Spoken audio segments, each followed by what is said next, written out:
Hi hello అండి. చేపల కూర అండి ఈరోజైతే. చేపల కూర అయితే మా అత్తయ్య వాళ్ళ స్టైల్‌లో ఎలా వండుతారో చూపిస్తాను. ముందుగా అయితే సరిపడా చింతపండు, అల్లం వెల్లుల్లి, కొంచెం 2 స్పూన్లు గసగసాలైతే నానబెట్టేసానండి. అల్లం వెల్లుల్లి, గసగసాలైతే మిక్సీ పట్టేస్తాను. ఎంత ఎక్కువ నానితే అంత తొందరగా అయితే నలుగుతాయండి గసగసాలనేవి. చింతపండు కూడా నానబెట్టేసాను. అన్నీ రెడీ చేసి అక్కడ పెట్టేసి తర్వాత అయితే చేప చేస్తానండి. చేప అంటే అక్కడ చేసేవాళ్ళు ఖాళీ లేదని చెప్పి తిరిగి వచ్చేసారంట చేయించకుండా. చిన్న చేపే కదా అని చెప్పి తీసుకొచ్చేసారు.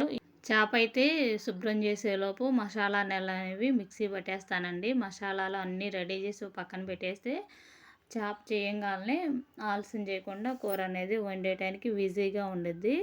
అదే చికెన్ అయినా కొని అంతేనండి. మసాలాలు ముందు మిక్సీ పట్టేసి అన్నీ ఒక చోట పెట్టుకుంటే మనం ఏ కూరైనా వండటానికి మనకి ఈజీగా ఉండుద్ది. తర్వాత అయితే సరిపడా ఆయిల్ వేసి, ఆయిల్ అనేది కొంచెం ఎక్కువగానే ఉండాలండి నీసు కూరలో అనేది.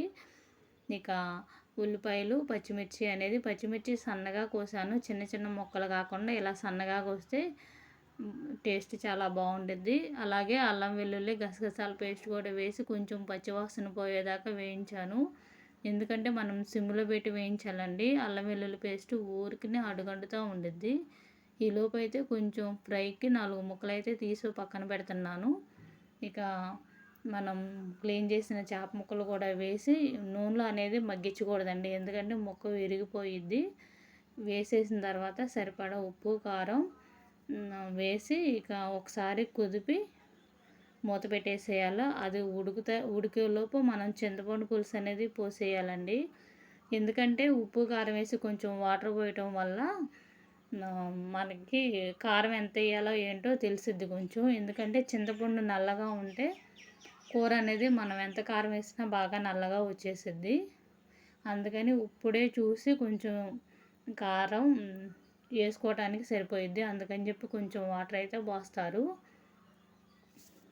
నిజం చెప్పాలంటే చేపల కూర ఎలా వండినా టేస్ట్ బాగుండిద్దండి. కొంతమంది అన్నీ కలిపి పెట్టేస్తారు, కొంతమంది అయితే ఇలా వండుతారు. మా అత్తయ్య వాళ్ళు అయితే ఎక్కువ శాతం అసలు ఇలాగే వండుతారండి.